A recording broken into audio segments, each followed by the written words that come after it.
love. We are a religion of love, and it's not the 60s kind of free love we're talking about, right?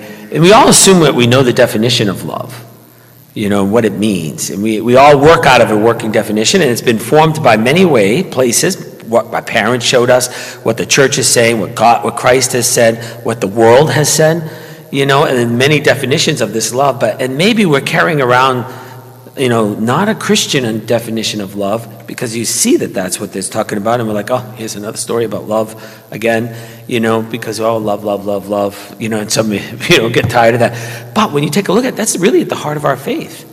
The world is notorious for taking Christian definitions and twisting them, and making them into their own fashion, kind of a deviant kind of definition of love, because we have that too from many aspects. We see,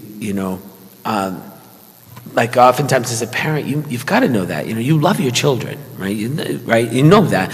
You love it, and you don't even why. It's just part of who we are. And yet, you must punish your child or something like that, and sometimes kids are like, oh, I hate you, Dad, for what you did. Or, we probably even remember as kids where we didn't like our parents for some reason. And, I remember one thing, I'm going to run away, and that will prove to them how much, but today, this idea is really, even something like punishment is an idea of love, not punish, when you had to punish them, or you had to kind of reprimand them because you knew that they needed to learn something. We all do. But now punishment being a kind of revenge, and so punishment is, not retribution, but that's part of what God is about. So if we say God is love, we have to hold other truths along with that, so that we have a good definition of love.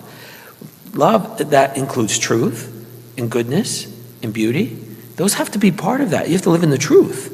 In our broken world, sometimes we think we're loving someone by lying to them, or we're loving somebody by pretending not to be true, because we don't want, maybe because we have this idea, it's broken love, that it's going to hurt their feelings, and we don't really want to go down that road, and I can understand that.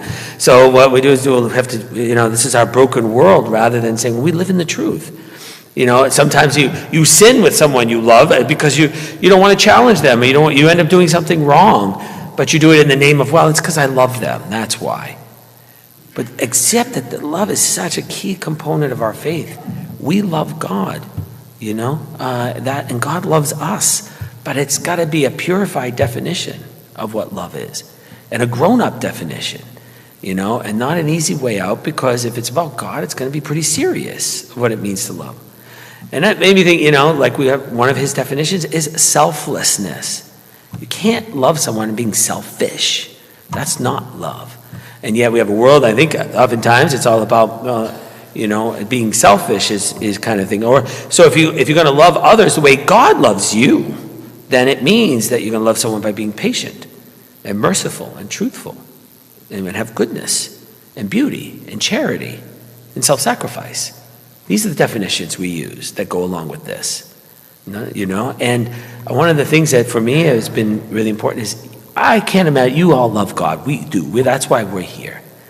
When was the last time you told him, Lord, I love you? And tell him every day. And I think, it kind of makes a huge difference.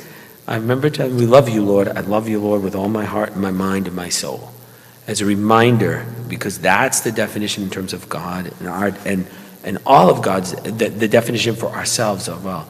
And I think so as we continue, and if that, purifying what that means, may God's definition be, something that we carry with us, because that's so important. God is love. It's how he revealed himself to us.